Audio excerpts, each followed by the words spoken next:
साल 2030 तक भारत में बढ़ सकते हैं फेफड़ों के कैंसर और मौत के मामले। सेहत के पहले सेगमेंट में जानिए कौन लोग इससे सबसे ज्यादा प्रभावित होंगे। डोनाल्ड ट्रंप के हाथों पर ये निशान एस्पिरिन खाने से पड़े। सेहत के दूसरे सेगमेंट में जानिए एस्पिरिन क्यों खाते हैं ट्रंप और इससे चोट के निशान क्यों पड़ जाते हैं। सेहत के आखिरी सेगमेंट में जानिए कैसे पता लगाएं हेल्दी, नो शुगर और ऑल नेचुरल का दावा करने वाले प्रोडक्ट्स में वाकई कितनी शुगर छुपा कर डाली गई है।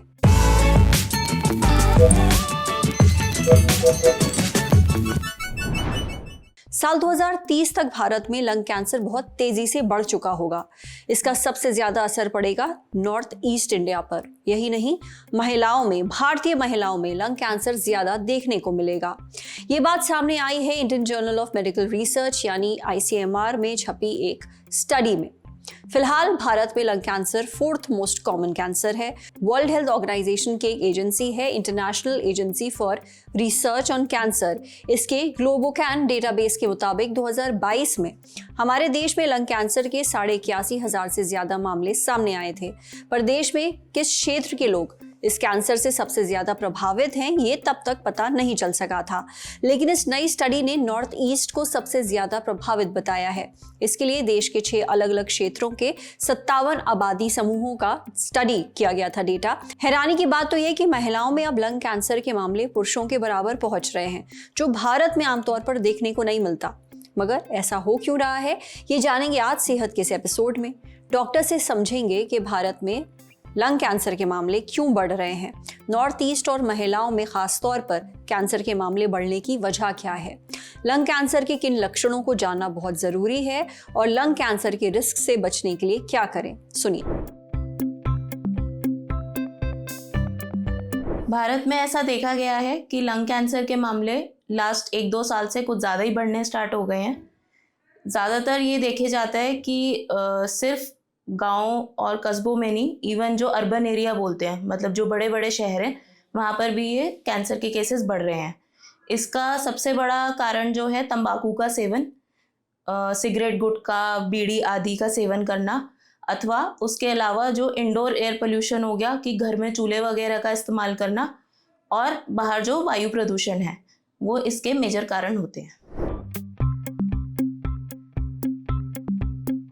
नॉर्थ ईस्ट में केसेस इसीलिए ज़्यादा देखे जा रहे हैं क्योंकि वहाँ पे तंबाकू का सेवन, चाहे बीड़ी हो, गुटखा हो या सिगरेट वगैरह लेना, वो ज़्यादा पाया जाता है। वहाँ पर जो आहार लिया जाता है वो भी भूंकार देकर या फिर स्मोक करके वो ज़्यादा खाया जाता है। इसके अलावा वहाँ पर इंडोर एयर पोल्यूशन, मतलब चूल्हे वगैरह का इस्तेमाल ज़्यादा होता है। इसकी वजह से नॉर्थ ईस्ट में लंग के कैंसर ज़्यादा पाए जा रहे हैं। बात करते हैं औरतों की। औरतों में पहले के बनस्पत ज़्यादा लंग कैंसर के केसेस मिल रहे हैं क्योंकि आजकल जो है, जैसे आप बड़े शहरों में देखेंगे, वायु प्रदूषण जो AQI या एयर क्वालिटी इंडेक्स हम बोलते हैं, वो काफ़ी प्रदूषित हवा रहती है जिसको हम ले रहे हैं, जिसमें औरतों वगैरह का कैंसर का रेट बढ़ रहा है। उसके अलावा सेकेंड हैंड या पैसिव स्मोकिंग हम बोलते हैं, जैसे कि खुद वो औरतें स्मोक नहीं करती पर जो आसपास, जैसे उनके घर में बाकी आदमी लोग हो गए या हस्बैंड हो गए, उन लोगों के स्मोक के कांटेक्ट में वो रहती हैं, जिसकी वजह से लंग कैंसर के केसेस बढ़ रहे हैं। लंग कैंसर के लिए देखिए सबसे ज़्यादा ज़रूरी होता है, एक तो लगातार 3 हफ्ते से ज़्यादा खांसी आना, बार बार सांस का फूलना, खांसी में बलगम के साथ खून आना, बिना वजह वजन गिरना, भूख कम लगना, एवं बार बार चेस्ट का इन्फेक्शन यानी न्यूमोनिया जैसे सिम्टम होना। अगर ऐसा कुछ भी होता है, 3 हफ्ते से ज़्यादा रहता है, तो तुरंत आपको जो है सतर्क हो जाना है और जाकर हॉस्पिटल में इसका चेकअप कराना है। सबसे पहला और सबसे अहम चीज़ है, स्मोकिंग को छोड़ेंगे, धूम्रपान नहीं करेंगे। धूम्रपान जो कर रहे हैं वो भी छोड़ेंगे, और अथवा जिन्होंने शुरू नहीं किया है वो नहीं करेंगे। जितना हो सके धूम्रपान करने वाले लोगों से दूरी बनाकर रखेंगे। दूसरा, क्योंकि आजकल वायु प्रदूषण बहुत प्रचलित है, तो अच्छे से मास्क लगाएंगे, घर में एयर प्यूरिफायर का यूज़ करेंगे।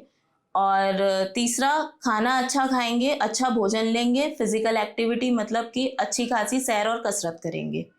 चौथी चीज़, कोई भी चीज़ आपको कभी भी ऐसा कोई सिम्टम लगता है, जैसे मैंने पहले बताया 3 हफ्ते से ज़्यादा खांसी आना, बलगम आना, खून आना, सांस फूलना, ऐसा कुछ भी हो तो तुरंत जाकर एक बार डॉक्टर से मिलेंगे। लंग कैंसर से बचना है तो इसके लक्षणों पर खास नजर रखिए। अगर खांसी जाने का नाम नहीं ले रही, कई हफ्तों से बनी हुई है, साथ ही खांसी में बलगम के साथ खून आ रहा है, तो ऐसे लक्षणों को नजरअंदाज ना करें, तुरंत डॉक्टर को दिखाएं ताकि कैंसर को जल्दी पकड़ा जा सके। अब बढ़ते हैं सेहत के अगले सेगमेंट की तरफ, तन की बात।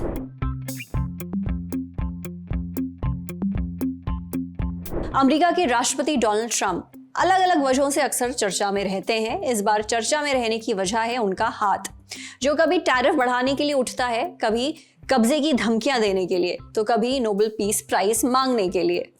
पिछले दिनों ट्रंप दावोस में थे। दावोस स्विट्जरलैंड का एक शहर है। यहाँ 19 से 23 जनवरी वर्ल्ड इकोनॉमिक फोरम की एनुअल मीटिंग हुई। इसी दौरान ट्रंप का एक वीडियो सामने आया। इसमें उनके हाथ पर नीले बैंगनी रंग के निशान देखे गए, यानी ब्रूजेस। जब डोनाल्ड ट्रंप से इन निशानों के बारे में पूछा गया तो उन्होंने कहा कि उनका हाथ टेबल से टकरा गया था, लेकिन उन्होंने उस पर क्रीम लगा ली। इसके बाद ट्रंप ने एस्पिरिन की बात छेड़ दी। बोले, अगर आपको अपना दिल पसंद है तो एस्पिरिन लीजिए, लेकिन अगर आप थोड़ी सी भी ब्रूजिंग नहीं चाहते तो एस्पिरिन मत लीजिए। मैं बिग एस्पिरिन लेता हूँ। यहाँ शायद वो एस्पिरिन के ज्यादा डोज की बात कर रहे हैं। ट्रंप आगे बोले, जब आप बिग एस्पिरिन लेते हैं तो इससे ब्रूज पड़ जाते हैं। डॉक्टर्स ने कहा है कि आपको ये लेने की जरूरत नहीं है, आप स्वस्थ हैं, लेकिन मैं कोई रिस्क नहीं लेना चाहता। ये उसके साइड इफेक्ट्स में से एक है। तो क्या ट्रंप के हाथ पर ये नीले निशान एस्पिरिन की वजह से हैं? एस्पिरिन क्यों ली जाती है और इससे ब्रूजेस क्यों पड़ जाते हैं? ये सब कुछ हमने पूछा Dharamshala Narayana super speciality hospital Delhi में कार्डियोलॉजी डिपार्टमेंट के director and unit head doctor Sameer Kubba से। डॉक्टर समीर कहते हैं कि एस्पिरिन लेने से ब्रूजेस हो सकते हैं, यानी स्किन पर नीले बैंगनी रंग के निशान पड़ सकते हैं।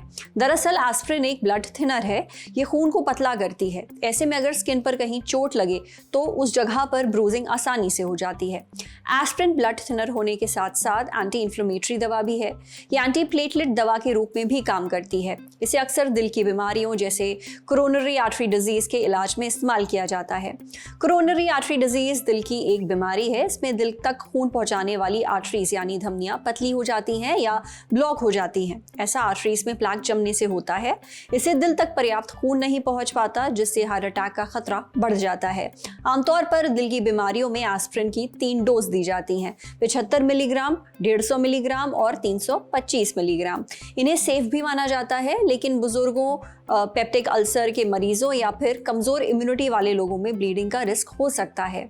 इसके अलावा अगर एस्पिरिन की हाई डोज दी जा रही है तब ब्लीडिंग का थोड़ा ज्यादा रिस्क रहता है, इसलिए डॉक्टर की सलाह के बिना कभी भी एस्पिरिन नहीं लेनी चाहिए। दर्द कम करने या दिल की सेहत के लिए एस्पिरिन के अलावा भी दवाइयां दी जा सकती हैं, लेकिन किस मरीज को कौन सी दवा लेनी चाहिए, उसका कितना डोज लेना चाहिए, ये मरीज की उम्र और उसकी मेडिकल कंडीशन देखने के बाद डॉक्टर तय करते हैं। समझे? अब बारी है सेहत के आखिरी सेगमेंट की, खुराक यानी झक्कासी health tip. Healthy, all natural, sugar free, no added sugar, organic. Market में ऐसे प्रोडक्ट्स की भरमार है जो खुद को हेल्दी बताते हैं, बड़े बड़े दावे करते हैं। आप इन्हें हेल्दी समझकर खरीद भी लेते हैं, पर हकीकत तब सामने आती है जब आप पैकेट पलटते हैं और नजर पड़ती है फूड लेबल पर। अक्सर खुद को हेल्दी बताने वाले इन प्रोडक्ट्स में भर भर कर शुगर डाली जाती है, लेकिन ये आपको पता कैसे चलेगा? ये हमें बताया डाइट्स एंड मोर की फाउंडर डाइटिशियन श्रेया कत्याल ने। डाइटिशियन श्रेया कहती हैं कि जब भी कोई फूड प्रोडक्ट खरीदें तो पैकेट पलटकर जरूर देखें। जो सामने लिखा है सिर्फ उस पर ना जाएं। दरअसल पैकेट के पीछे इंग्रेडिएंट लिस्ट होती है, यानी उस फूड आइटम में क्या क्या डाला गया है डिटेल में लिखा होता है। खुद को हेल्दी कहने वाले कई फूड आइटम्स में शुगर छुपी होती है, जिसे पहचानना आसान नहीं होता। इंग्रेडिएंट लिस्ट में शुगर हमेशा शुगर के नाम से नहीं लिखी जाती, बल्कि इसके कई दूसरे नाम भी होते हैं, जैसे फ्रुक्टोज, ग्लूकोज, रुकोज, डेक्सट्रोज, माल्टोज और लैक्टोज वगैरह। कई बार इस लिस्ट में corn syrup, high fructose corn syrup, glucose syrup, rice syrup और मेपल सिरप लिखा होता है। अगर ऐसा है तो समझ जाइए उसमें छुपी हुई शुगर है। अगर इंग्रेडिएंट लिस्ट में शहद, गुड़, कोकोनट शुगर, डेट सिरप या फ्रूट जूस कंसंट्रेशन लिखा हुआ है तो ये भी शुगर के ही रूप हैं। इसलिए किसी भी खाने की चीज़ को हेल्दी मानने से पहले उसकी इंग्रेडिएंट लिस्ट ध्यान से देखिए। अगर लिस्ट में शुगर के 2-3 अलग अलग नाम लिखे हैं तो समझ जाइए उसमें खूब शुगर डाली गई है, भले ही पैक पर हेल्दी या नो एडेड शुगर लिखा हो। कई बार पैकेट पर टोटल शुगर या फिर एडेड शुगर लिखा होता है, इनके बीच फर्क पता होना भी जरूरी है। टोटल शुगर का मतलब है उस प्रोडक्ट में मौजूद कुल शुगर, यानी जो नेचुरली मौजूद है प्लस जो ऊपर से डाली गई है। वहीं एडेड शुगर का मतलब है वो शुगर जो अलग से मिलाई जाती है। कई कंपनियां यहाँ पर चालाकी करती हैं, वो दावा नो एडेड शुगर का करती हैं, लेकिन फ्रूट जूस कंसंट्रेशन डालकर शुगर बढ़ा देती हैं। अब ये फ्रूट जूस कंसंट्रेशन क्या है?